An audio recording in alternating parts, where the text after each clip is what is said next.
Reflujo gastroesofágico. El reflujo gastroesofágico es muy común en niños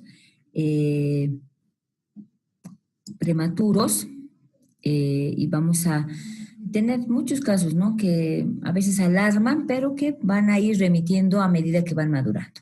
Entonces lo vamos a definir como un fenómeno, ¿no? Que va a ser en el que el contenido gástrico va a ir hacia la parte del esófago. Pero vamos a ver que en una cierta cantidad es normal, ¿no? El reflujo gastroesofágico es un fenómeno fisiológico que consiste en el paso involuntario del contenido gástrico hacia el esófago inferior, ¿ya? Pero menos de 3 milímetros en el periodo postprandial y no causa síntomas. Eso es lo normal, ¿no? En la cantidad mínima va a haber un reflujo, pero que no daña el esófago. ¿Cuándo vamos a hablar de una enfermedad de reflujo gastroesofágica? Cuando el retorno, ¿no?, del contenido gástrico va a producir un daño a nivel de la mucosa esofágica, como esofagitis, ¿no? Va a producir una estenosis o un esófago de Barrett. Y a nivel extraesofágico también puede producir una neumonía, asma o una bronquitis crónica, ¿no? Entonces, esto sí ya es patológico.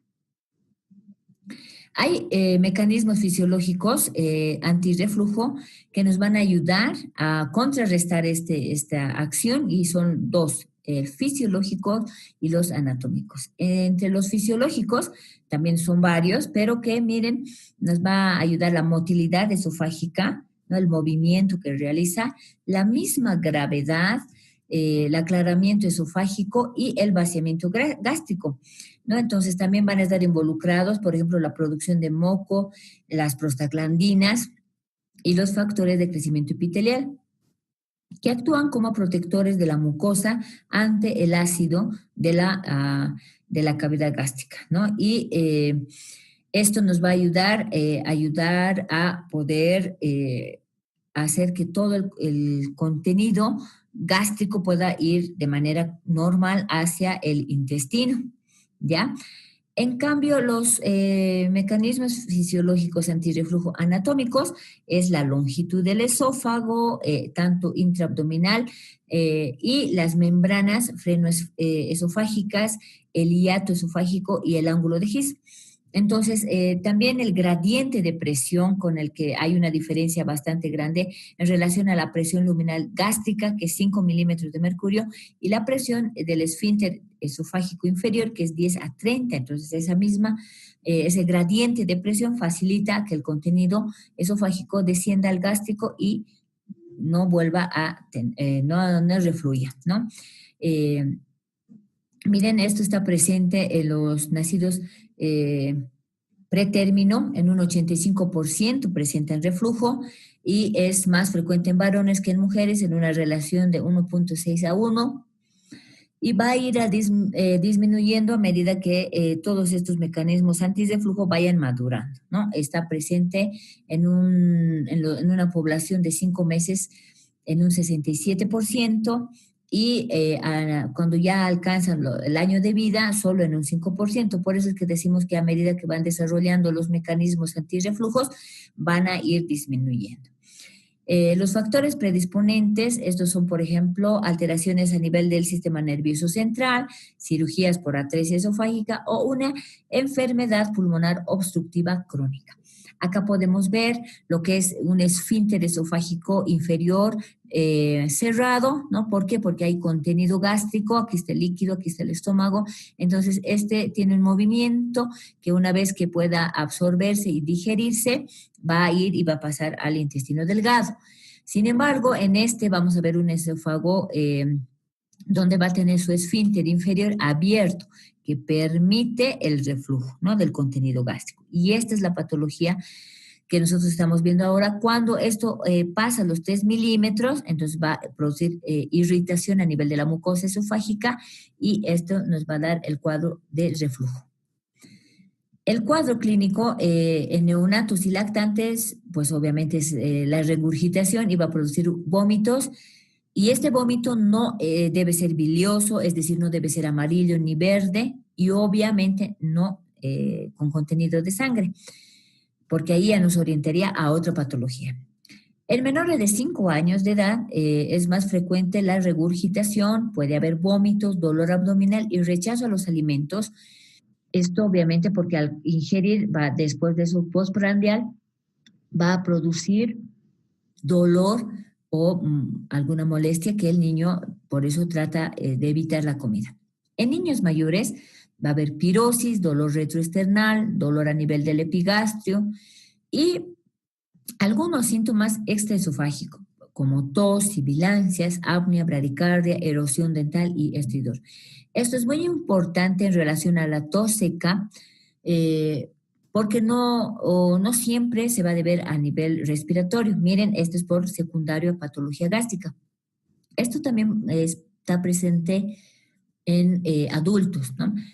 Cuando hay problema digestivo de tipo de reflujo, entonces, y la tos es persistente y no hay una causa pulmonar o faringea, entonces debemos sospechar de una patología gástrica, en este caso el reflujo. Los síntomas de alarma, ¿no? Que nos van a orientar a un eje, es la pérdida de peso, disfagia, sangrado, anemia y dificultad para la alimentación. ¿Por qué? Porque obviamente el niño come y va a presentar dolor o malestar, entonces evita comer. El diagnóstico vamos a tener datos, ¿no? Que nos va a orientar, pero ustedes saben que en pediatría el niño no siempre nos da el dato exacto o nos va a decir todo lo que le preguntemos como afirmativo y eso no nos orienta ni nos ayuda. Sin embargo, vamos a utilizar la endoscopía, ¿no? Y la pH-metría de 24 horas. Esto se define como reflujo ácido cuando hay la presencia del contenido con pH menor a 4 en el esófago inferior, ¿no? Entonces eso nos va a dar un eje. ¿Cuándo vamos a decir que es positivo? Cuando ocurre más del 5% de duración en el estudio. También podemos utilizar la serie esófago gastroduodenal, que es útil en caso de reflujo, y la endoscopía, que nos va a permitir ver alteraciones a nivel de la mucosa, tanto del esófago como gástrica, ¿no? Entonces, ahí nos ve y nos ayuda para también hacer algún diagnóstico de estenosis o esofagitis, ¿no? Al ver la mucosa. El diagnóstico diferencial pues es bastante amplia porque podemos ir con una obstrucción gastrointestinal, un vólvulo, ¿no? Entonces, una duplicación intestinal o una hernia encarcelada. Entonces, nosotros tenemos que hacer el diagnóstico diferencial. El tratamiento va a estar basado en medidas generales, pero podemos utilizar antiácidos como la ranitidina, el omeprazol o el lansoprazol. El tratamiento quirúrgico, bueno, está indicado en caso de que estos tratamientos médicos no funcionen y la sintomatología sea bastante marcada. Sin embargo, hay que saber que la duplicatura es la técnica quirúrgica, pero no nos va a corregir el aclaramiento esofágico, no modifica el vaciamiento gástrico ni mejora el trastorno de la motilidad, ¿no? Entonces, esta técnica sí nos va a ayudar a disminuir, ¿no?, la magnitud del reflujo.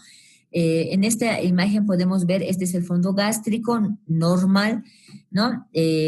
Sin embargo, en este fondo lo que van a hacer es disminuirlo, ¿no? Disminuirlo, ¿para qué? Para que no haya contenido gástrico a este nivel y no haya el reflujo, ¿no? Entonces acá ven, van a hacer como un pliegue alrededor del esófago y lo van a suturar, ¿no? O con grapa. Entonces, esta cavidad gástrica, ¿no?, este fondo que estaba aquí, que puede ser como almacenamiento del contenido gástrico, va a disminuir y lo que va a ayudar es que no haya el reflujo.